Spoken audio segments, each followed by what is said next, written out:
سلام به همه دوستان عزیز، همه کسا انشالله که خوب و سلامتین. ما نیز الحمدلله خوبیم، خدا را شکر. دوستان عزیز، امروزه ویدیو را میخواستیم همین برف یکم امسال برف به حد در وقت بعد زد نگاه کنید در یکم بار برف اینه که هم مجارا سفید کرد. برفی به حد برفی کلون کلونه ماشاءالله الحمدلله. این همه چیزا با امر پروردگارم که به حد برفی خوشی رو زده است. نگاه کنید اما باشه دوستان عزیز، بعد طرفی امروز ترمین داشتیم، روز دیگر خواستیم که ترمینمونه میکنیم با گفتیم که خیلی دیر شده باید که بر وقتر عملی میکنیم برای این برف بتون نرویم رو نشیده میکنم کدیمش خیلی خنک هم باشه اومدیم یکی خنک ببینید به حد برف خشو بوده ماشاءالله. برف یکم خیلی بر وقت بود برف یکم در گرمانیا امسال با فکرم که زمستان خوش رو وقت میکنه. دختری ما اینجا هست، ما رسیدیم کسی باشم میتونیم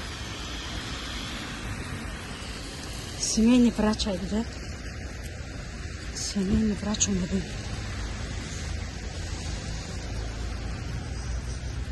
خنک با فکرم دستان لرزده دیگه سمکه کرده رو نمیشود.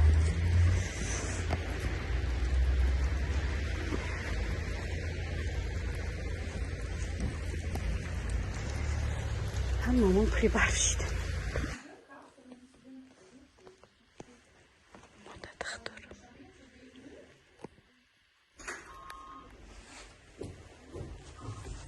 مدت دختر اینجا شدت که داشتیم از این با چرتی ما نیومده.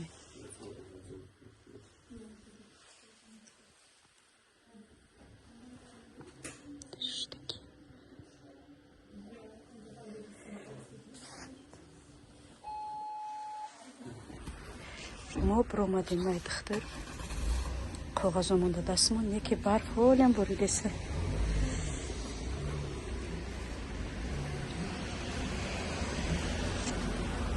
رفتیم یا مغازه چی میریم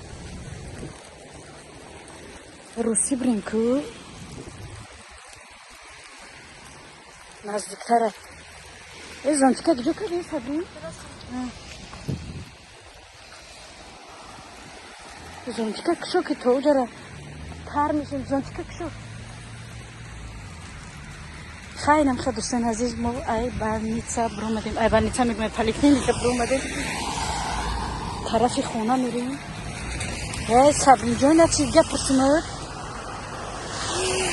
چی نمیریم طرف جای بیرون برو میریم. ها نزدیک یا که دور کجا گیره بینیم بخیر. ماشاءالله زمستان حقانی کرد. این چه نور این رنگ دلونه های رنگ دلونه بخت دلونه خطی نتوی چای کنیم خود چای میگوی بیره بینیم نتا پیسما نکی پاو خواهی که شروع کنیم این درخت چیه امروز دیگه نمیدونم رنگی دلونه میتوه رنگی خوچه خوچه که چوی میکنی میخوری خوچ میگه خوچ برفدی باید خیره شده چی دی کامیرا برف ده خیره شده نبینی کسی میدونه نویسه با این چیه خوچه نمیدونم چوی میکنی میخوری کن فلان ما سرم نو مگزین میریم دیگه روسی